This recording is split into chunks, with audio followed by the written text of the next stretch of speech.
tunjukkan di mana di perjanjian lama mengaku sebagai anak Allah itu adalah menghujat Allah dan sepadan dengan hukuman mati. Tunjukkan dalilnya, saya tunggu.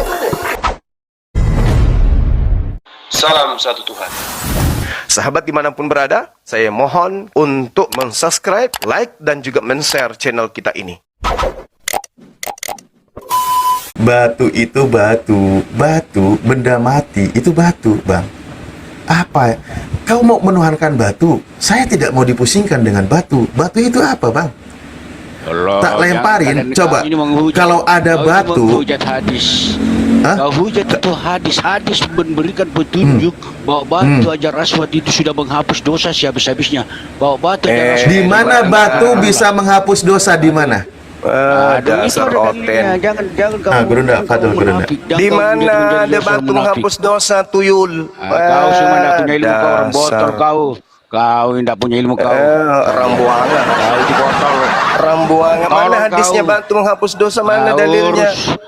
Rambuangan. Botol tidak bisa kau diajak diskusi. Iya, mana hadisnya batu menghapus dosa itu di mana? Kau memang botol. Yang kalau Anda mensifati batu itu seperti itu, baca Keluaran 29:14. Berarti tai sapi yang hapus dosamu gitu. Hah?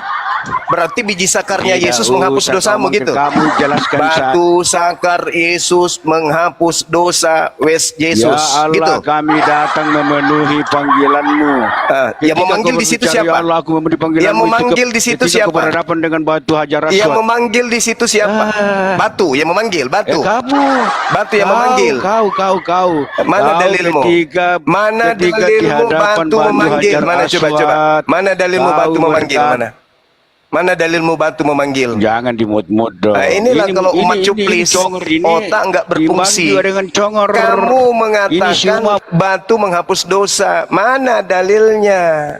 Keluaran 29 nomor 14, tai sapi menghapus dosa. Ayo, gimana itu? Bagaimana itu? Bakarlah tai sapi itu di luar kemah supaya dosa-dosamu terhapuskan. Berarti kau artikan bahwa tai sapi itu menghapus dosa gitu? Cupu. Gimana tuh? Bakar tai sapi hapus dosa. Proses pembakarannya, upaya membakarnya atau tai sapinya? Alif, kenapa kau lari dari kenyataan ini, Alif? Kenapa kau bilang aku lari dari kenyataan? Rambuanga yang menghapus dosa itu jelas-jelas yang digantung di atas pohon. Ini semua saya sudah bilang. Rambuanga dengarkan saya. Dia itu botol. Rambuanga dengarkan saya. Yang digantung di atas tiang salib itu diantaranya biji sakar. Alif, kalau mau nggak mau saya turun. Kandungan tainya Yesus, biji sakarnya Yesus, anusnya, kakinya, mulutnya, lambungnya, ginjalnya, semua itu digantung di atas tiang salib. Kau paham? Berarti semua yang melekat pada diri Yesus itu adalah penebus dosamu, termasuk tai yang ada dalam perut Yesus. Kau jangan kabur. Kolose 2 nomor 9. Sebab di dalam Yesus kepenuhan secara jasmani. Apa yang kepenuhan secara jasmani itu apa? Keilahiannya. Berarti mulai dari rambut sampai ujung kuku kaki. Itu semuanya adalah Theos. Itu semua adalah dewamu. Berarti termasuk tainya juga kan? Benar saja ketika digantung di pohon, tainya tidak dikeluarkan dulu. Ikut semua di atas digantung. Termasuk biji sakarnya. Berarti penebus dosamu itu adalah termasuk tainya Yesus. Cuci mukamu supaya kau sadar. Jangan kau menghina. Sedikit Bang Juma. Silakan. Ya. Pak Mario. Bentar Pak Mario, sebelum berlanjut Pak Mario lihat sendiri kan siapa yang memulai Pak Mario? Ustadz Alif itu memaparkan dengan santun, dengan lemah lembut beliau paparkan. Ya, kasih kesempatan dia. Siapa yang mulai? Begini Bang, saya kurang sependapat tadi yang disampaikan Bang Juma tadi, sampai mengatakan tiang kayu salib sampai buah jakar apa sampai itu sudah mengarahkan kepada kesesatan itu tadi dan sudah mengarah kepada tidak setujunya sama Oten tadi yang mulai menghujat, Pak. Kau ini nggak adil kali.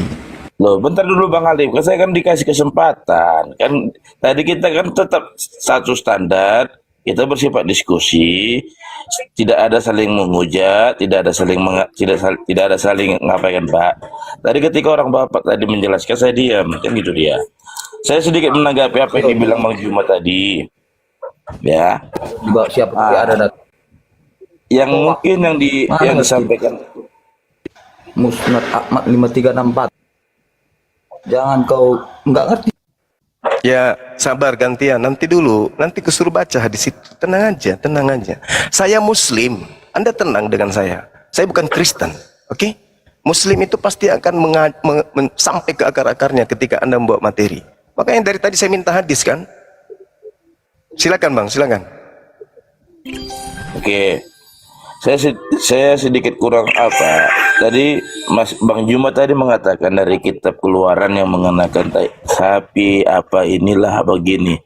Gini, Bang Juma, di dalam ajaran kami itu mengatakan bahwasanya Tuhan itu yaitu adalah Tuhan itu sendiri. Lalu yang Abang Juma mengatakan tadi yang mengenai sapi itu, lihat konteks dari konteks yang Abang baca dari kitab Keluaran. Abang bilang dari kitab Keluaran itu menjelaskan bagaimana awalnya bangsa-bangsa Israel, kalau bahasa orang Abang Bani Israel, yang pada dasarnya sudah lari ke ke berhala, sehingga ada perintah-perintah Tuhan Allah pada zaman itu kepada Bani Israel, ke bangsa Israel berupa Torah seperti itu. Salah satunya yang tai sapi lah, yang kotoran lembu lah, yang Bang Juma mengatakan tadi itu tradisinya oleh bangsa Yahudi Bang.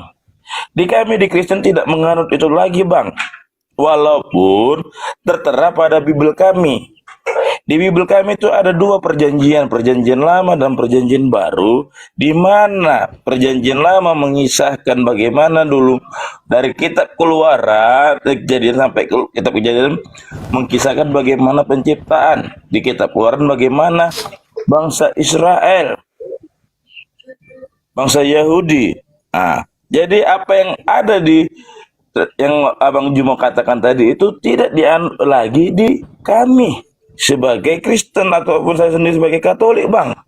Nah, jadi yang di nas-nas yang di perjanjian lama itu Dipersingkat ya Pak ya. Oke, silakanlah Bang. Kalau seperti itu Abang tadi panjang kali lebar, saya tidak apa Bang. Silakanlah Bang. Silakan. Oke. Jadi terkait dengan tai sapi, Anda punya penjelasan kan? Berarti terkait Hajar Aswad, kami juga punya penjelasan dong. Tapi yang muncul tadi kan tuduhan. Bantu menghapus dosa. Ya, saya juga katakan tai sapi menghapus dosa. Jadi penjelasan itu silakan Anda pahami masing-masing. Tapi yang jadi masalah ini Yesus. Coba Anda baca Kolose 2 nomor 9. Di dalam diri Yesus itu kepenuhan keteosan. Semua jasadnya secara biologis itu adalah teos. Itu dewa bagi Kristen. Kolose 2 nomor 9. Yesusnya loh Bang. Yesusnya yang teos. Yesusnya yang dewa. Kalau kami batunya bukan Tuhan. Batu itu ya batu, Hajar Aswad. Tai sapi ya tai sapi. Itu adalah kotoran sapi. Hanya alat untuk menghapus dosa. Tuhan menghapuskan dengan amalan. Apa amalannya? Mencium, menyentuh. Upaya menyentuh batu itu yang menyebabkan dosa manusia dihapuskan. Upaya membakar tai sapi kulit dan dagingnya itu yang menghapuskan dosa. Bukan tai sapinya, bukan batunya. Tapi yang masalah ini Kristen. Benar-benar tainya Yesus yang menghapuskan dosa. Benar-benar biji sakarnya Yesus yang menghapuskan dosa Anda. Karena itu dalilnya ada. Kolose 2 nomor 9. Coba Anda baca tuh. Saya bukan menghujat. Ini fakta. Dalam kebiologisan Yesus telah terpenuhi segala keteosan. Apa tuh? Kedewaan. Berarti jasadnya Yesus mulai dari rambut sampai kaki itu semua adalah teos. Itu teos. Berarti ketika dia digantung si teos, digantung dengan dirinya yang adalah semua adalah teos. Semua badannya adalah Tuhan, dewa Anda, sembahan Anda, termasuk bijinya, termasuk kotoran yang ada dalam perutnya. Kecuali dibedah dulu, dibelah dulu perutnya, dikeluarkan kotoran-kotoran itu, baru tidak. Tapi faktanya itu tidak terjadi. Yang ada adalah dia digantung di atas tiang salib, lengkap semua biologisnya. Berarti termasuk kotoran, anus, biji zakar, itu semua adalah penebus dosa bagi Kristen. Kurang apa lagi? Mau lari kemana lagi? Bukankah Kolose 2 nomor 9, bahkan Filipi 2 nomor 6, nomor 7, nomor 8 mencerminkan satu kodrati bahwa Yesus itu secara jasad adalah dewanya orang Kristen. Mau kemana lagi coba? Apakah kemudian Anda ingin mengatakan Yesus tanpa zakar? Itu mustahil. Yesus tanpa anus? Itu mustahil. Itu mustahil. Karena dia manusia 100%. Maka mutlak secara hakiki, Yesus yang adalah manusia itu adalah dewa Anda. Itu sembahan Anda. Maka jasadnya seluruhnya adalah milik kepunyaan Anda untuk Anda sembah. Termasuk zakarnya. Jangan dibuang zakarnya dong. Jangan. Karena tidak sempurna Yesus tanpa zakar. Mohon maaf. Ini kita bicara ilmiah, bukan menghujat. Membahas tentang kotoran berarti kita harus membahas kotoran. Membahas tentang kue, membahas kue. Sekarang ini kita membahas kotoran. Kolose 2 nomor 9, Keluaran 29 nomor 14, dan yang terpenting adalah Anda kabur. Itu dulu. Silakan yang lain. Bang Juma, Tuhanmu itu Tuhanmu doh. Yesus muncul si cupu ini. Lanjut teman-teman, saya monitor dulu. Ini Sedikit sudah. Bang Juma. Iya, silakan. Sedikit Bang Juma. Sepengantar saya sebelum menanggapi itu. Gini, bacalah kitab suci kami dengan bimbingan, dengan bimbingan yang sudah berpengalaman. Kalau kita hanya sekedar membaca secara rafiah, sedangkan kami sebagai umat Kristen saja pun membaca kitab suci ini harus didasarkan bimbingan supaya jangan salah tafsir dan jangan salah kaprah. Di dalam Kolose 1 ayat 9 yang dijelaskan tadi Bang Juma, sebab dalam dialah berdiam secara jasmania, Bang. Jangan diubah kata biologis dengan jasmania berbeda, Bang. Karena apa? Konsep kita jadi framing, Bang. Biologis itu berhubungan dengan bagaimana ke arah negatif, Bang. Tapi jasmani kita, jasmani dan rohani. Itu tolong dulu, itu jangan di apa namanya? Ayat itu jangan diganti. Di sini secara jasmania. Itu yang pertama, Bang. Lalu yang kedua, ini di Kolose ini bukan Yesus sendiri yang mengatakan, Bang. Tapi di sini kan ada jelas, Bang. Surat Paulus kepada jemaat di Kolose. Kolose ini kota, Bang. Jemaat di Kolose, surat Paulus. Makanya saya katakan tadi, untuk membaca Bible kami saja sebagai Kristen, itu harus ada bimbingan, jangan salah tafsir. Tetapi di balik itu, saya bersyukur juga Bible kami dalam konteks bahasa Indonesia bisa dibaca, bisa ditelusuri oleh saudara-saudaraku Muslim ini, sehingga ada sedikit pemahaman yang mungkin bukan menjadi suatu kebenaran. Makanya saya sedikit tadi ada beberapa tadi, kayak saya lupa tadi komentar siapa, Bang Juma tadi ya, sebelum masuk mengubah pikiran sehingga beralih. Kita diskusi ini tidak berdiskusi, oke berdiskusi, tapi tidak mengubah pandangan kami untuk mengubah agama kami, kepercayaan kami terhadap apa yang kita menjadi diskusi. Karena kita ini berdasarkan diskusi. Silahkan orang abang berpendapat yang seperti bagaimana yang abang baca secara arafiah Bible kami, silahkan, itu pandangan abang, tapi bukan memaksa kami untuk mengikuti yang disampaikan oleh abang-abang sekalian. Terima kasih. Oke, baik. Mohon izin, teman-teman. Anda mengatakan biologis dan jasmani itu berbeda. Silakan aja.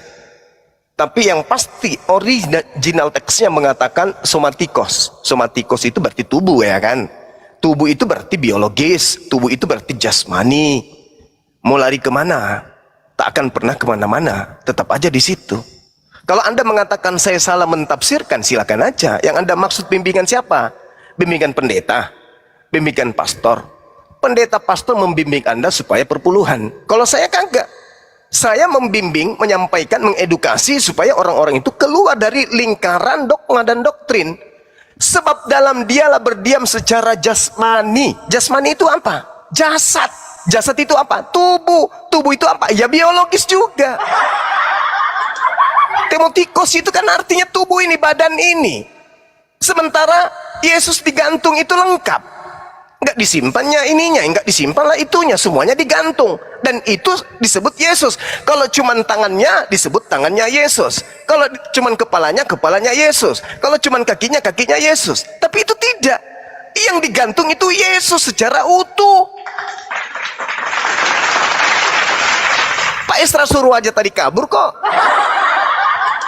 Ya, jadi yang betul adalah saudara Kristen ketika melakukan penghujatan terhadap Islam mengatakan batu menghapus dosa, maka coba renungkan. Itu ada baiknya penghujatan seperti itu. Supaya orang-orang yang banyak tersadarkan dengan tuduhan dan fitnahan serta hinaan itu. Oh ternyata selama ini kita melempar adanya kuman di seberang lautan, ternyata gajah di pelupuk mata kita tidak lihat. Yang digantung di atas tiang pohon itu kan Yesus. Lengkap, utuh jasmaninya. Berarti yang digambarkan Kolose 2 nomor 9 seluruhnya digantung di atas pohon. Bahkan ini dibenarkan di dalam Filipi 2 nomor 8 bahwa yang digantung terkutuk di atas tiang salib sepenuhnya manusia. Berarti sepenuhnya jasad, sepenuhnya biologis, sepenuhnya jasmani. Berarti orang Kristen dihapuskan dosanya dengan mengorbankan salah satu diantaranya adalah biji zakar. Karena itu melekat pada diri Yesus. Jangan gengsi mengaku itu. Oh iya Bang Suma, dosa-dosa kami dihapuskan oleh jasad Yesus. Diantaranya ya kotorannya yang ada melekat pada dirinya, biji zakarnya, lidahnya, limpanya. Akui aja itu. Gak usah terlalu bertele-tele-tele. Iya Bang Suma, kami dihapuskan dosa kami dengan jasadnya Yesus. Sudah selesai. Ayo Hatua, kau banyak dong yang baca aja udah kau pelintir. Gimana Hatua? Turunin ini kucuk-kucuk ini yang lain. Dikit dulu. Saya menanggapi. Jangan diturunkan si gua akhirnya ini, jangan biarkan sia di situ. Dikit Om, sedikit Om. Saya Ya, silakan. sedikit Bang Juma tadi ini ke arah Ya, biologis. silakan Anda bedakan antara jasmani dan biologis. Ini, Bang Mario ini tukang ngarang ini udah. Benar Bang. Kenapa Makanya temannya dengar dulu, Bang. sendiri dibilang ngarang? Kau Nah, sendiri Saya itu apa? lihat Bang Juma Siapa ini yang dari ada tadi waktu? perkataannya ke arah biologis. Gimana berani kan? Oh. Buah jakar yang Biologis itu jasmani, Bang. Dengar dulu Bang. Berani. Saya menanggapi pernyataan Abang Bang. Somatikos Saya menanggapi itu jasmani, biologis sama aja, Bang. Bang, dengar Bang. Saya menanggapi pernyataan Abang. Dari tadi yang Iya, saya dengar, silakan. Abang tadi bicara terus ke arah biologis, ke buah jakar lah. Yang Gue kira sabar, waktu Anda masih panjang loh. Duduk aja di situ dulu. Nanti ku tatar juga ente ya. Saya tahu penyakit Anda sudah parah, tapi mudah-mudahan doakan aja saya bisa menyembuhkan Anda.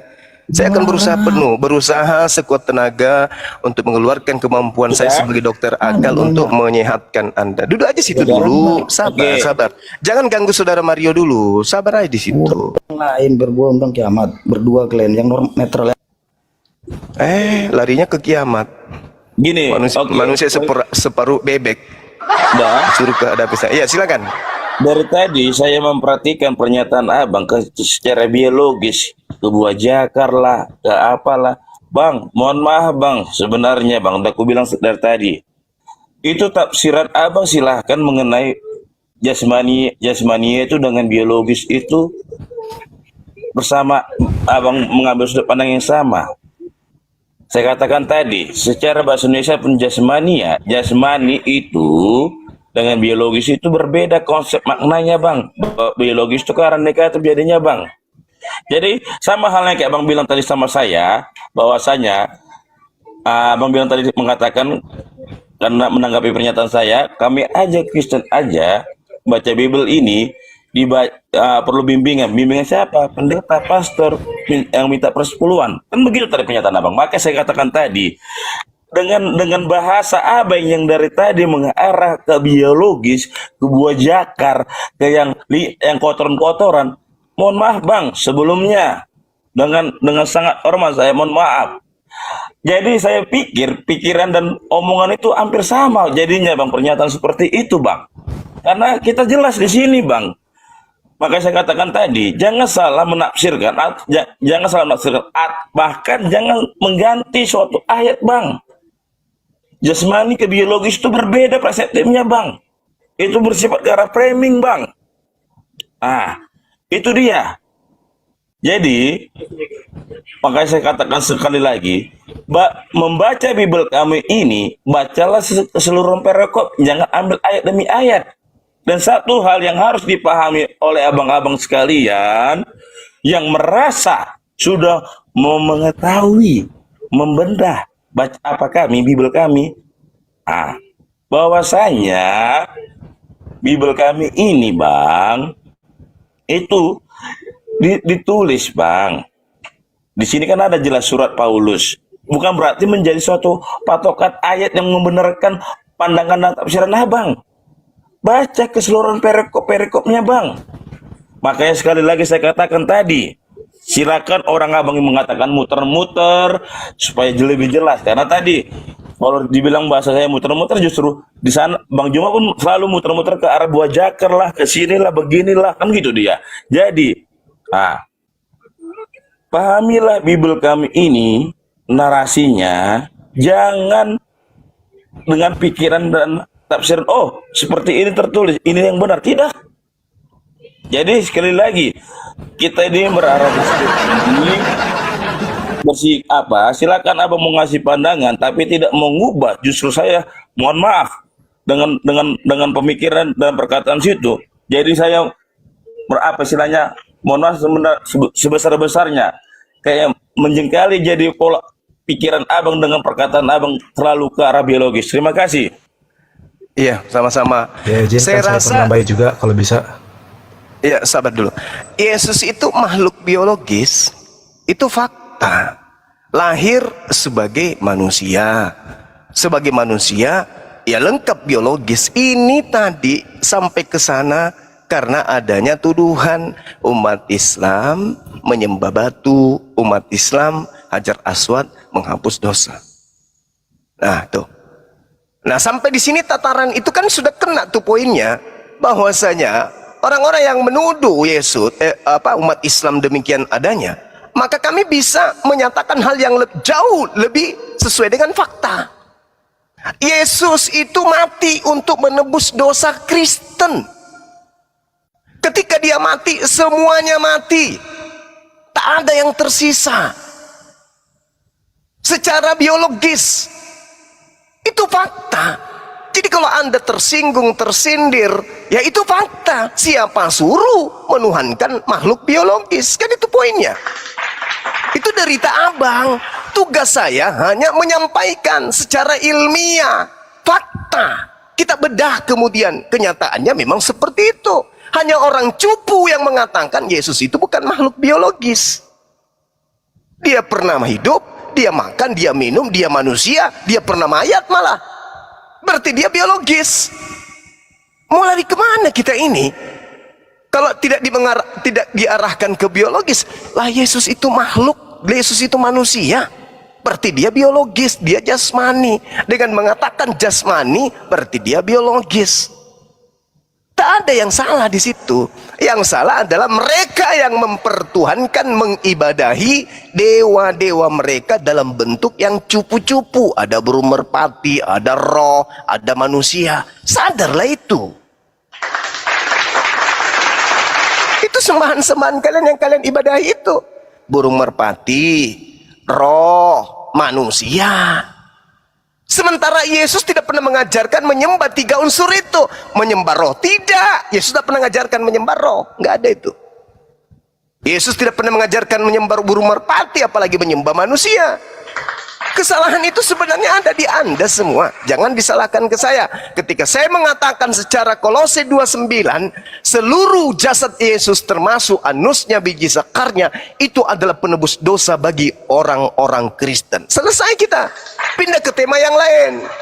Karena itu sudah benar, nggak bisa lagi diganggu gugat. Memang betul Bang Suma, Yesus itu penebus dosa kami. Yesusnya yang mana? Tangannya aja? Enggak. Kepalanya aja? Enggak. Kakinya aja? Enggak. Lalu seluruh tubuhnya. Ya sudah, selesai kan? Selesai kita. Satu-satunya agama yang menghapuskan dosanya di atas muka bumi ini, kalau Islam kan bertobat, Yesus pengikutnya bertobat. Satu-satunya agama yang menghapuskan dosa dengan menggunakan tai manusia ya Kristen. Salahnya di mana? Salahnya di mana saya? Gini Bang, Rubah sorry. itu Kolose 2 nomor 9 dirubah kalau bisa.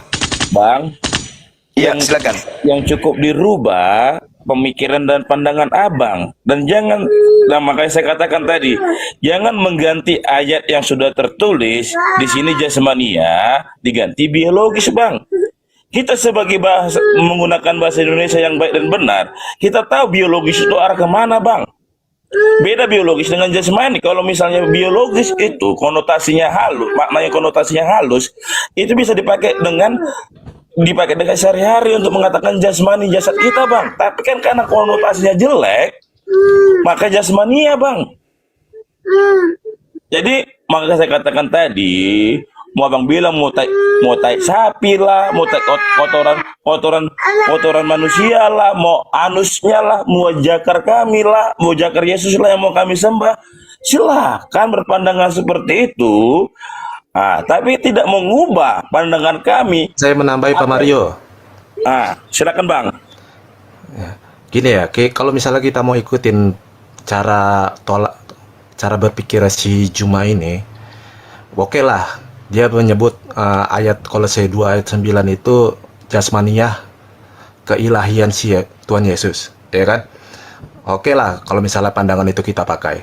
Sekarang saya mau tanya kepada Juma, manusia mana yang berhasil menjalankan hukum Taurat selain Yesus?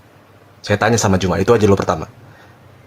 Makanya dari itu, seluruh jasmani yang Tuhan miliki, Yesus miliki, sampai dia mengorbankan dirinya ke dalam tiang salib, itu semua bersih menurut pandangan 10 hukum Taurat, karena dia tidak bernoda, tidak berdosa. Sekarang saya tanya kepada Juna, ya walaupun itu jakarnya, tangannya, kepalanya, ya itu semua bersih, putih. Ayo, sekarang siapa manusia yang dapat menyamai seperti Yesus seperti itu? Itu aja dulu pertama. Terima kasih. Oke ya. Oke, saya jawab. Yesus itu manusia yang paling tergagal menjalankan hukum Taurat. Itu dulu. Camkan baik-baik ucapan saya ini. Yesus itu manusia tergagal menjalankan hukum Taurat menurut iman saya minta Kristen. dalilnya. Oke. Gagalnya Oke ya. di mana? Oke. Dikatakan di dalam kitab Saudara Galatia 3 nomor 13. Kenapa Yesus terkutuk? Buka. Tolong bacakan. Kenapa Yesus terkutuk? Karena dia melanggar hukum Taurat. Oke ya. Jadi manusia yang paling busuk, yang paling kotor di atas muka bumi itu namanya Yesus. Saya ulang. Manusia yang paling busuk di dunia ini bernama Yesus. Kok bisa gitu Bang Suma? Seluruh dosa-dosa manusia ada sama pundaknya. Dosa membunuh, dosa mencuri, dosa memperkosa, dosa merampok, semua ada pada pundaknya. Itulah Yesus, manusia paling bobrok, paling busuk. Makanya Kristen mengaminkan itu. Kristen mengatakan Galatia 3 nomor 13, Yesus telah menebus kita dari kutuk hukum Taurat dengan jalan menjadi apa? Menjadi mulia? Tidak, menjadi kutuk. Itu Yesus tuh. Jadi kalau Anda mengatakan siapa manusia yang paling bisa melakukan hukum Taurat? Hei Bung, ketika Yesus itu disalibkan, kuburan terbelah, orang-orang suci keluar. Itu satu. Yang kedua, di dalam Matius 21 nomor 31 Anda baca, orang yang percaya kepada Yohanes, yaitu mereka pesunda dan orang-orang pemungut cukai, lebih dulu masuk surga. Berarti mereka lebih taat Taurat daripada Yesus Anda itu. Yesus itu manusia gagal dan dewa yang paling gagal. Ada lagi pertanyaan yang lebih berat, yang lebih sulit? Silakan. Dalil yang mana yang berdasarkan pernyataan abang tersebut? Galatia 3 nomor 13. Yesus telah menebus Kristen dari kutuk hukum Taurat dengan cara menjadi apa? Menjadi kutuk atau menjadi mulia? Dulu itu dari atas sampai bawah, Pak. Enggak, saya tanya dulu. Sepotong Yesus itu ditujukan kepada siapa? Yesus itu mati secara mulia atau mati secara kutuk? Itu dulu poinnya. Jangan giliran tidak enak Anda ingin membela kematian Yesus. Gini. Seakan-akan kalian Muslim. Yang membela kematian Yesus itu cuma Muslim. Sekarang kalian berlomba-lomba. Oh tidak, Yesus tidak terkutuk. Oh no. Baca satu perikop, baca dari atas. Apa sih? Kok jadi Islam kalian? Jadi Kristen sejati dong. Memang betul kok. Yesus itu terkutuk untuk dosa-dosa kami. Udah. Ngapain jadi Islam-Islaman sekarang? Kok menjadi keislaman, Bang? Maka saya katakan Sekarang tadi, saya tanya, Yesus itu menjadi kutuk atau menjadi mulia di tiang salib? menjadi mulia. Nah, itu dalilnya ngomong apa? Iman Anda jadi Islam. Itu imannya Islam itu. Yesus manusia mulia, itu Islam. Yesus manusia kutuk, itu Anda. Tapi Anda tidak Dalil sadari. yang mana yang mengatakan itu, Bang? Baca. Baca Galatia 3 nomor 13. Baca. Oke, Baca. maka saya katakan, Bang, saya coba meluruskan pandangan Abang. Saya minta Anda baca Kristen sampai di negara kita ini karena Bible yang menghantarkan Kristen ke Indonesia. Maka untuk mengkaji Kristen, baca Bible. Baca Galatia 3 nomor 13, please. Yesus telah menebus Kristen dari kutuk hukum Taurat dengan cara, dengan jalan, dengan metode. Ini, saya akan bacakan ya. Karena Bagus. Kristen. Oke, silakan. Gini, Silakan. ya. Kristus telah menebus kita dari kutuk hukum Taurat dengan jalan menjadi kutuk karena kita.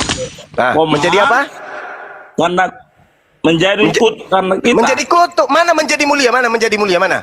Bang, dengar dulu, Bang. Dengar. Estrasorur suruh naik ke sini biar kusunat dia. Silahkan, Bang. Gini, Bang, makanya dengar baik-baik ya. Gimana? Kristus telah menebus kita menjadi hukum Taurat dengan jalan menjadi kutuk karena kita. Ingat, siapa yang menjadi kutuk di sana? Dengar dulu, Bang. Tapi dari pengantar kita berdiskusi. Ini kok ketika saya bicara kok dipotong, Bang. Tadi apa? Sorry. Maaf. Masih cuma main kita. Oke, baik, Bang. Sorry, Bang. Silakan. Sportif dong, Bang Juma. Iya, oke. Menebus kita. Kristus telah menebus kita dari kutuk hukum Taurat dengan jalan menjadi kutuk karena kita. Bang, ingat. Kutuk hukum Taurat. Kenapa dikatakan Rasul Paulus hukum Taurat itu terkutuk? Ingat, Paulus sebelum bertobat, dialah Saulus yang betul-betul menghormati dan menjalankan hukum Taurat tersebut, Bang. Jadi, dari dasar ini Paulus mengatakan kutuk hukum Taurat. Kita dari kutuk hukum Taurat karena kita tidak menjalani hukum Taurat, kita jadi terkutuk, Bang. Sebab ada tertulis. Izin dulu. Kalau bisa jangan ada suara berisik itu ya anak-anak, karena kita ini banyak yang live YouTube, Bang Mario ya. Mohon dikondisikan dulu tempatnya. Van, itu anaknya nangis karena ayahnya gemeteran itu, Van. Anaknya nangis takut. Bang Romo, tolong abang sendiri berargumen tadi, jangan mengundang suatu framing yang ke arah apa, Bang? Provokator, Bang. Lanjut Bang Mario, lanjut ya. Oke. Nah, di sini sebab ada tertulis komanya, Bang, berarti di dalam hukum Taurat itu ada tertulis orang yang digantung pada kayu salib itu terkutuk, Bang. Kenapa? Di bangsa Yahudi, tradisi bangsa Yahudi, orang yang disalib itu orang yang perampok, Bang. Makanya saya kasih penerangan pemikiran Abang. Komanya ini sebab ada tertulis. Yang tertulis dalam hukum Taurat, terkutuklah orang yang digantung pada kayu salib. Kenapa? Bangsa Yahudi sangat mengiyakan, mengamini orang yang mati di kayu salib itu ialah orang penjahat. Akan tetapi Yesus Kristus telah membuat ini supaya di dalam dia berkat Abraham sampai kepada bangsa-bangsa lain. Akan tetapi karena Yesus mati di kayu salib, membuat ini supaya dalam dia berkat Abraham sampai kepada bangsa-bangsa lain, Bang. Itulah definisi di dalam Galatia itu, Bang. Jadi awalnya salib oleh bangsa Yahudi itu hina. Kenapa? Yang mati di situ perampok, penjahat, pembunuh. Yesus disalib karena menurut ahli-ahli Taurat dan orang-orang Farisi ialah penjahat. Penjahat kenapa? Menghujat Allah. Namun dengan matinya Yesus disalib, jadi Abraham sampai berkat dari Abraham itu mengalir. Jadi dipermuliakanlah Yesus yang wafat. Karena apa? Tuduhan dia bukan perampok, pembunuh, tapi bangsa Israel pada zaman itu yang diwakilkan oleh ahli Taurat dan orang Farisi mengatakan dia penghujat Allah, penjahat, makanya disalib. Itu Bang, konteks perikop di Galatia tuh. Jadi jangan salah menafsirkan Bang. Jangan langsung mengatakan demikian Bang. Baik. Terima kasih. Oke, sekarang saya tanya nih. Hukum Taurat itu untuk siapa sebenarnya? Hukum Taurat pada zaman ini aku jelaskan sedikit Bang. Dalam bangsa Yahudi ada beberapa kitab yang digunakan. Salah satunya kitab Taurat.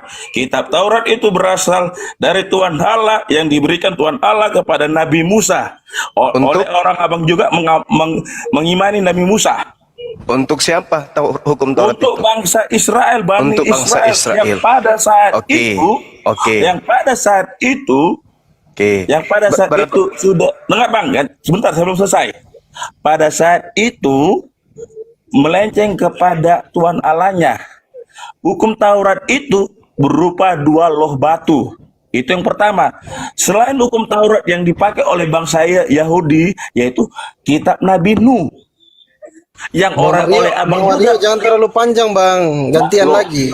Bang host, tadi Bang Saya mau nanya kejelasan ini konsep topik pembicaraannya mau 2 arah apa 1 arah sih? Enggak, pertanyaannya bisa bertanya juga nggak? ketika Bang Juma tadi terlalu panjang menjelaskan, kami diam, tidak ada Bang. Sedikit mencelah. Ya silakan. Saya mau bertanya juga dong pada kalian ini. Orang Bisa nggak? abang-abang ini selama ini memperseptifkan dalam Bible kami salah, padahal cara membaca dan mengamati Bible kami lah orang abang-abang ini yang salah. Terima kasih. Lanjut. Oke, baik. Kata ajarin kalau gitu. Ternyata poin Anda itu nggak sampai, ilmunya masih nihil. Hukum Taurat itu bukan untuk kalian. Jangan kalian itu nyamar-nyamar jadi Bani Israel. Hukum Taurat itu hanya milik kepunyaan Bani Yakub. Yesus mati nebus hukum Taurat untuk yang empunya Taurat, bukan untuk kalian. Ente siapa rupanya? Kalau Galatia 3 nomor 13 itu Anda katakan baca satu perikop, lalu mana Galatia Yesus mati untuk kita itu siapa? Anda tahu nggak Galatia itu ditulis untuk siapa? Hah? Surat Galatia itu ditulis untuk siapa? Anda tahu nggak? Anda tahu? Saya jawab. Ya, boleh. Silakan. Anda tahu Galatia itu ditulis untuk siapa? Galatia ini surat Rasul Paulus menulis kepada jemaat di Galatia. Galatia ialah kota. Kota di itu Galatia. Kota itu ada beberapa Sudah. Selesai. Saya cuma itu tanya. Berarti ketika Anda mengatakan Galatia dituliskan untuk jemaat yang ada di Galatia, berarti kita di situ bukan orang Indonesia. Belum paham juga. Yesus Kristus telah menebus kita. Kita di situ bukan untuk orang Indonesia. Yang ada di Galatia itu adalah keturunan Yakub. Makanya dikatakan jemaat-jemaat, karena Kristen belum berbentuk jemaat pada saat itu. Kristen belakangan muncul. Jemaat yang dimaksud itu adalah jemaat Yakub, keturunan Yakub yang tinggal di Galatia sana. Maka yang dikatakan Yesus Kristus telah menebus kita dari hukum Taurat. Hukum Taurat ini adalah hukum untuk keturunan Yakub. Maka kematian Yesus hanya untuk melepaskan keturunan Yakub dari hukum yang ada untuk dirinya. Hukum Taurat untuk Bani Yakub, kenapa justru dia nebus hukum Taurat untuk Kristen? Tak nyambung. Hukum Indonesia Undang-Undang 45 ketika dihapuskan, maka itu dihapuskan untuk rakyat Indonesia, bukan untuk rakyat Filipina, bukan untuk Amerika. Camkan itu. Maka ketika undang-undangnya mengikat hukum Taurat ini yang mengikat kemudian Bani Israel, maka ketika Yesus mati, katanya di atas tiang salib, maka dia mati untuk Bani Israel. Kalian Kristen dari mana asalnya? Kok muncul-muncul ikut-ikut nebeng di sana? Itu yang pertama. Yang kedua, saudara, hukum Taurat itu bukan kutuk. Justru orang yang tidak menjalankan hukum Taurat itulah yang terkutuk. Ulangan 27 nomor 26. Terkutuklah orang yang tidak menjalankan hukum Taurat ini dengan perbuatan. Dan semua bangsa itu harus berkata amin. Itu yang perlu Anda pahami. Jadi orang yang tidak menjalankan hukum Taurat terkutuk. Bukan kutuk. Hukum Taurat itu kutuk. Itu yang kedua. Yang ketiga, Anda tidak bisa kemana-mana. Yesus mati dengan jalan menjadi kutuk. Bukan menjadi mulia, menjadi kutuk. Dikarenakan apa? Dikarenakan nafsu syahwat orang-orang Romawi. Yesus itu tidak mati kutuk. Yang mati kutuk itu adalah orang yang diceritakan sebagaimana yang diambil oleh Paulus di dalam Galatia 3:13. Sebab ada tertulis, terkutuklah orang yang mati digantung di atas pohon. Siapa itu? Baca Ulangan 21 nomor 22 nomor 23. Ternyata orang yang digantung terkutuk di atas pohon itu adalah orang yang melakukan dosa yang sepadan dengan hukuman mati yang dikutuk oleh Tuhannya Elohim. Pertanyaan saya, dosa apa yang dilakukan oleh Yesus sampai dia dihukum mati setara dengan hukuman mati? Sampai dia digantung setara dengan hukuman mati, sampai dia dikutuk oleh Tuhan Elohim. Dosa apa yang Yesus lakukan? Ada yang bisa jawab dosanya Yesus? Silakan. Sedikit Bang Juma. Yesus Gini. disalib karena mengaku sebagai Allah. Nah, itu hasil kesaksian palsu. Gini, buka Bang. aja Matius, buka Matius. Kita lihat Baca sejarah, Matius 27 nomor 18. Pilatus mengatakan mereka menyerahkan Yesus untuk dibunuh karena dengki. Yesus tak ada dosa. Nah, pertanyaan Abang Juma tadi Matius 26. mengatakan dosa apa yang dilakukan Yesus makanya dia disalibkan? Matius 26 nomor 59 Anda baca. Hadapan Mahkamah Agung, Mahkamah itu apa? Ahli Taurat. Iya, Anda baca aja dulu kitab Anda, Matius 26 yang itu, nomor 59. Mereka menyerahkan Yesus dengan melakukan tipu muslihat dan kesaksian-kesaksian palsu. Itu jawabannya. Di hadapan yang dengki, ahli yang Taurat, dengki itu ya Yesus mereka. ditanya. Oke. Gini makanya Bang Juma, tadi saya katakan karena pertanyaan Abang tadi, dosa apa yang dilakukan makanya Yesus tersalib kan? Kan itu pertanyaan dulu. Makanya, dosa apa? Makanya kami jawab, dosa yang dituangkan kepada dia oleh ahli-ahli Taurat dan orang-orang Farisi karena Yesus menyamakan diri dengan Allah.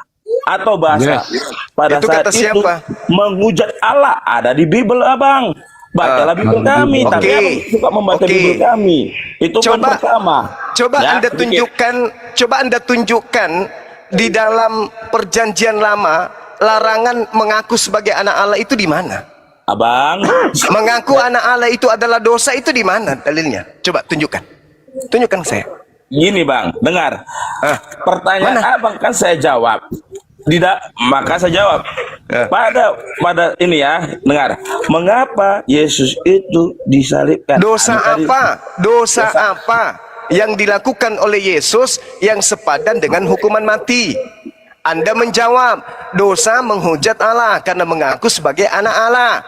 Kalau itu kesaksian Yahudi betul, berarti ada dalilnya. Tuhan marah orang-orang mengaku sebagai anaknya. Mana dalilnya? Tuhan marah kalau orang mengaku sebagai anaknya. Di mana dalilnya tertulis? Imamat 24 ayat 16. Oke, Siapa kita baca. yang menghujat nama Tuhan, pastilah ia dihukum mati dan dilontari dengan batu oleh seluruh jemaah itu, baik orang asli Yang maupun saya orang tanya, Israel asli.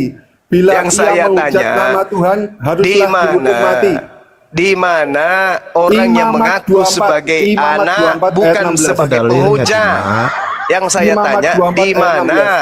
Di mana dalilnya orang mengaku anak Tuhan itu sepadan dengan hukuman mati? Itu di mana Imamat dalilnya? 24 ayat 16. Itu menghujat nama Tuhan. Yang saya tanya, yang mengaku anak Tuhan itu di mana dalilnya sepadan dengan hukuman mati? Bukankah orang-orang Yahudi disebut sebagai anak-anak Elohim? Matius 26 ayat 65. Matius 26 Bukankah ayat Tuhan 45. justru mengatakan inilah anakku, inilah anakku? Imam besar Ada itu menggunakan kesaksian palsu, itu kesaksian palsu. ketakutan amat dari semua yang ini. mana Bang mengatakan itu kesaksian palsu Bang? Matius 26 nomor 4. Matius 26 nomor 59. Baca Markus 14 nomor 1. Baca bang. Matius 27 nomor 18. Lengkap itu. Baca bang ayatnya bang. Saya ajari abang cara bacanya. Coba baca dulu ayatnya bang. Baca dulu. Oh, Mama Matius 26 ayat 65, maka imam besar itu mengoyakkan pakaiannya dan berkata, ia menghujat Allah. Untuk apa lagi kita perlu saksi lagi? Sekarang telah kamu dengar hujatnya. Mana hujatannya? Mana hujatannya? Buktikan. Yesus mengaku sebagai anak Allah, sebagai Allah. Apakah anak Allah itu menghujat Allah?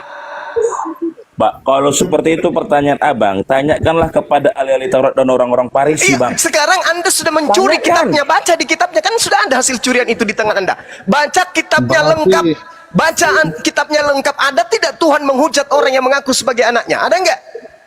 Berarti tersirat umatnya tidak mengakui Yesus itu dosa ya? Oh Yesus iya, memang tidak punya dosa bang. Yesus itu tidak punya dosa. Yang punya dosa itu kalian. Nah, terus kenapa Loh, kalian kenapa Yesus mengimani? disalib? Kenapa kalian mengimani dia disalib kalau dia tidak punya dosa? Ayo. Bang, oke. Coba dulu framing bahasa-bahasanya ini bang agak jelas. Sebelum saya menjawab pertanyaan abang, sebelum saya menjawab pertanyaan, Tolong menjawab tunjukkan abang. di Dengar mana dulu, di Bang. perjanjian lama mengaku sebagai anak Allah itu adalah menghujat Allah dan sepadan dengan hukuman mati. Tunjukkan dalilnya. Saya tunggu. Tadi Orang kan Yahudi salah paham, yang dimaksud Yesus adalah dirinya, dia mengaku sebagai Allah. Saya tunggu mana dalilnya. Kalau itu Yesus sudah klarifikasi di Yohanes 10 nomor 34, 35, 36. Udah. Sekarang Yesus- dalilnya yang Yesus disebut mengaku menghujat sebagai anak Allah Allah. itu, yang disebut menghujat Allah itu adalah mengaku sebagai anak Allah. Mana dalilnya? Silakan. Saya tunggu. Imamat 24 ayat 16. Ini mau memperbodoh orang atau memperbodoh diri sendiri? Baca saja, baca Imamat 24 ayat 16. Oke. Saya tidak mau membaca. Siapa Ya. yang menghujat nama Tuhan, pastilah ia dihukum Nama mati dan dilontari Tuhan. dengan batu. La haula wala quwata illa Oleh billah. Yang seluruh saya jemaat tanya baik. apa? Yang saya tanya apa? Sesuai tuduhan orang Yahudi. Dia telah menghujat Allah karena dia hanya manusia, tapi dia mengaku sebagai anak Allah. Mana dalilnya? Mengaku sebagai anak Allah itu menghujat Allah. Mana dalilnya? Orang Yahudi mengaku sebagai anak Allah ada menyamakan dirinya dengan Allah. Mana dalilnya bahwa itu menghujat Allah ketika orang Yahudi mengaku sebagai anak-anak Allah? Mana dalilnya? Mau abang Ya, tanya tadi dalilnya, tanyakanlah kepada ahli-ahli Taurat karena di dalam- Bukankah kitabnya sudah Benar, Anda Bang. curi? Sudah ada di Anda. Sudah nebeng di agama Anda. Terjemahan kitab Yahudi itu sudah Anda ambil. Kenapa mesti tanya kepada mereka? Gini bang, Cuma- oke. cuma- Sekarang Nggak ada Cuma- dalil ya? Nggak ada dalil. Cuma- Oke, selesai. Cuma kamu nggak percaya orang Yahudi, Pak? Kamu nggak percaya sama orang Yahudi? Bibelmu itu loh, kok larinya ke Lah, ya. orang Yahudi? Bibelmu ada kan perjanjian lama itu kan? Iya, Kitab kamu Spanyol percaya yang omongan separuh orang Yahudi, nyolong ya? dari agama Yahudi itu kan sudah ada di tangan saudara. Di Ini situ yang ada ngomong- nggak dikatakan bahwa menamakan diri Anda sebagai anak Elohim itu adalah menghujat Elohim? Toh orang Kristen mengaku sebagai anak-anak dewa kok. Ini yang ngomong imam besar loh. Kalian Imam mengaku besar sebagai Yahudi. anak-anak Theos, kurang apa lagi coba? Apakah ketika Yang Anda ngomong imam mengaku besar, kamu sebagai percaya anak-anak Theos, Anda menghujat Theos Anda? Kan tidak. Itu junjunganmu Lucu. loh. Kamu percaya enggak? begini. Oke. Sedikit saya kasih sedikit saya Yang agak berisi sedikit lah ya, silakan. Oke. Saya agak tertarik dengan pernyataan Abang Juma tadi. Yang pertama mengatakan bahwasanya Yesus itu hukum Taurat itu untuk Bani Israel dan Yesus Betul. mati untuk Bani Israel, Betul. bukan untuk Indonesia. Kan begitu dia. Ya. Tapi ada baru yang kedua mengatakan bahwasanya ajaran kami itu Spanyol, separuh nyolong dari Yahudi, Betul. Israel. Itu fakta. Betul. Fakta. Oke, Ya. fakta juga yang perlu saya ungkapkan, Bang.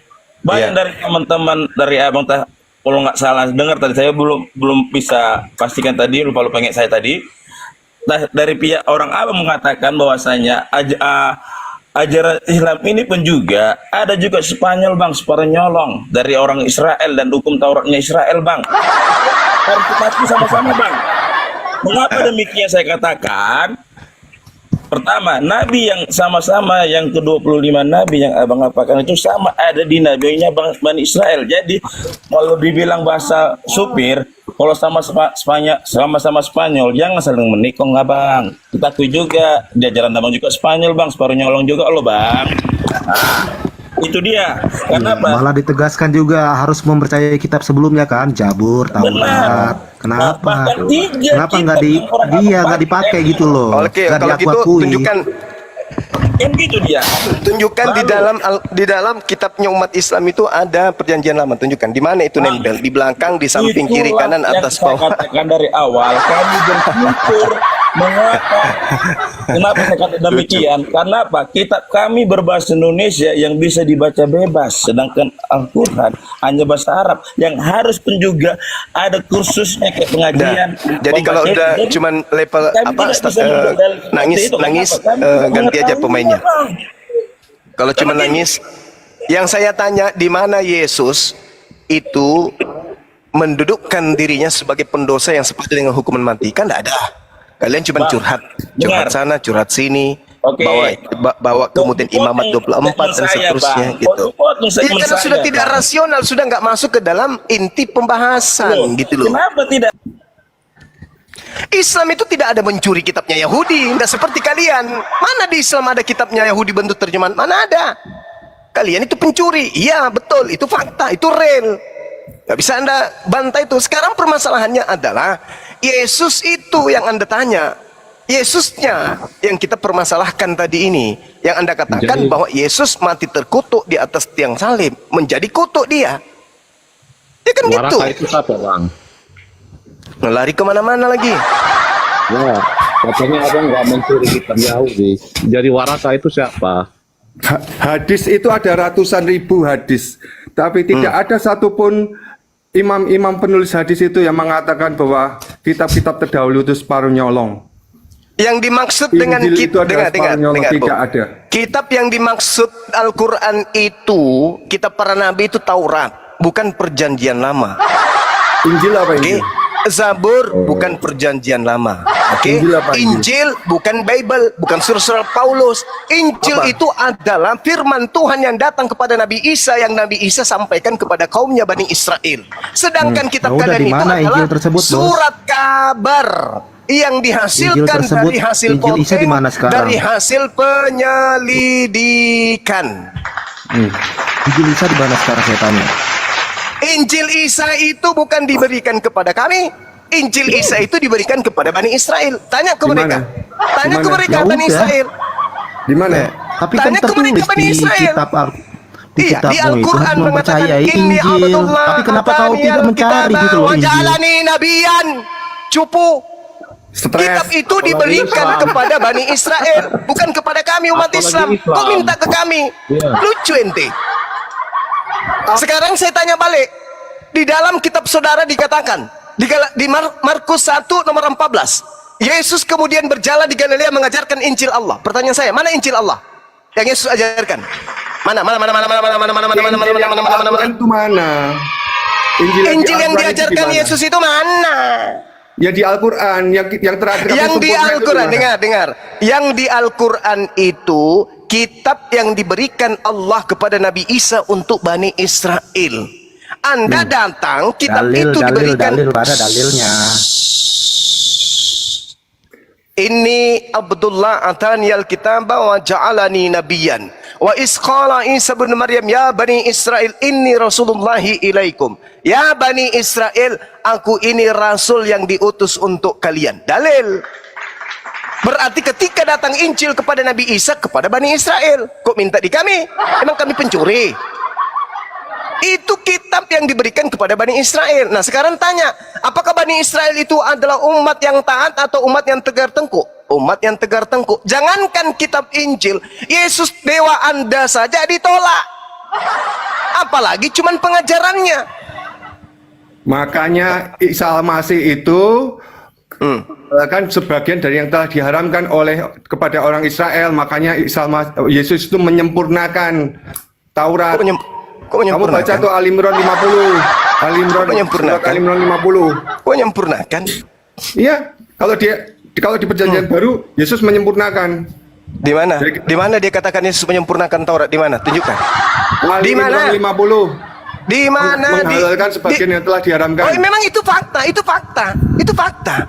Menghalalkan Yesus pada hari sebagian yang Sabat, telah baca diharamkan. Matius 12. Baca Matius 12. Pada hari Sabat Yesus dan muridnya mencuri gandum. Betul nggak? Kok mencuri?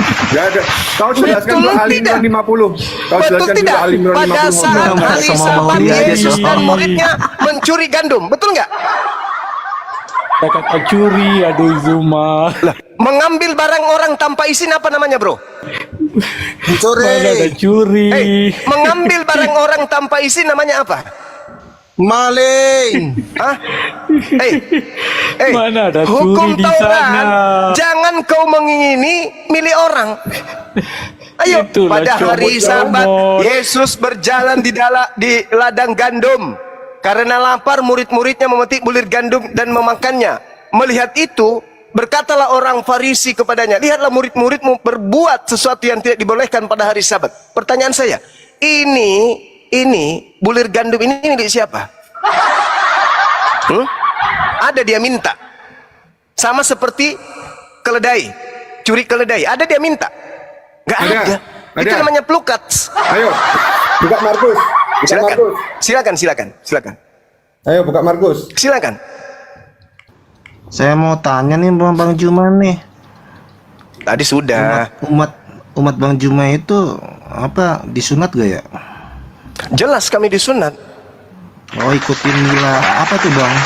Kami mengikuti mila Abraham disebabkan karena Al-Qur'an menjelaskan dalam surah Al-Baqarah orang yang membenci ajaran Nabi Ibrahim itu adalah pendusta, pembohong. Wa man yarghabu an millata Ibrahim illa man safiha nafsah. Orang yang membenci ajaran Nabi Ibrahim hanyalah orang yang memperbodoh dirinya. Dan sungguh kata Allah, kami telah memilih Ibrahim itu. Dan sungguh di akhirat Nabi Ibrahim termasuk orang yang saleh. Wa innahu fil akhirati laminas salihin. Orang yang membenci ajaran Abraham adalah orang yang memperbodoh dan mempercupu dirinya. Ada di mana tadi? Ada di mana? Ada di Quran nggak? Ada? Al-Baqarah ayat 130. Al-Baqarah, baca coba. Wa may yarghabu an millata Ibrahim. Langsung terjemahannya aja, Bang. Illa man safiha nafsa. Orang yang membenci agama Ibrahim hanyalah orang yang memperbodoh dirinya sendiri. Kalau gitu kau Ya, di mana di situ umur berapa? sunatnya? Pakai apa? Sunatnya di mana di situ? Nggak ada di situ. Ajaran Ibrahim itu apa? Ya, emang sebatas sunat doang ajaran Ibrahim. Ajaran Ibrahim itu kurban hewan. Ajaran Ibrahim itu tauhid, menyembah satu Tuhan. Ajaran Ibrahim itu disunat umur 80 dengan pakai kapak. Kau umur berapa? Bukan disunat masalah pakai umur. apa? Ini bukan masalah umur. Ini bukan masalah kapak. Karena tidak ada perintahnya menyunat pakai kapak. Mana perintahnya? Sunatlah dirimu pakai kapak.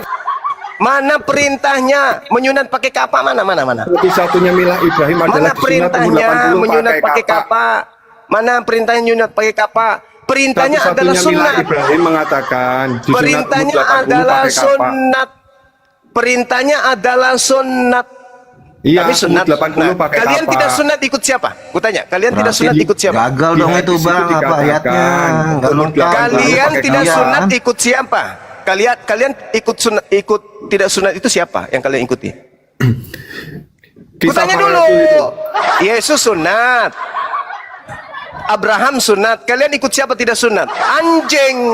Anjing sunat gak? Di kisah para rasul itu. Kutanya dulu, anjing sunat gak? Anjing kalau mau jadi muslim ya disunat lah. Nah, kutanya dulu, anjing sunat tidak? Kalau mau jadi muslim mualaf ya disunat. Hah? Anjing sunat tidak? Saya tanya dulu, ada nggak mereka menjadi mualaf? Nggak ada yang disunat, semuanya tidak disunat. Berarti semuanya menjadi Kristen anjing itu kan? Betul? Kutanya dulu, kalian mengikuti tidak disunat itu siapa? Abraham tidak disunat. Hah? Abraham sunat, Yesus sunat, kami sunat, berarti kami pengikutnya. Yang tidak sunat itu anjing, monyet, kera, babi.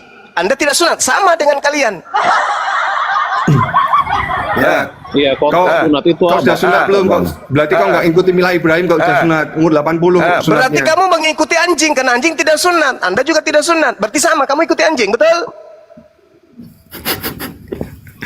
Kenapa manusia samain sama anjing? Hah? Iya, karena manusianya sunat. Abraham sunat, Yesus sunat. Kalau saya Kamu belum- manusia, belum kamu bisa tidak menerima, sunat, berarti kamu ikut Pak Juma. binatang, kamu ikut hewan. Hewan tidak sunat, belum pernah kulihat ada anjing sunat. Muhammad kalian juga nggak sunat. Muhammad anjing kok. Slogan kita penyempurna bukan, bukan. dong Pak Juma. Terbukti sudah ternyata Olten 2 ini kambing, anjing ini dua-dua ini. Loh, Muhammad juga nggak sunat. Nggak ada. Udah diam satu-satu. Anjuma. Diam satu-satu. Semua menghujat ini. Payah nih. Satu-satu. Nih. Satu-satu tuh. Ais. Ya silakan Diam dulu Bang Andi, saya satu-satu. asar dulu sebentar, asar dulu. Nih,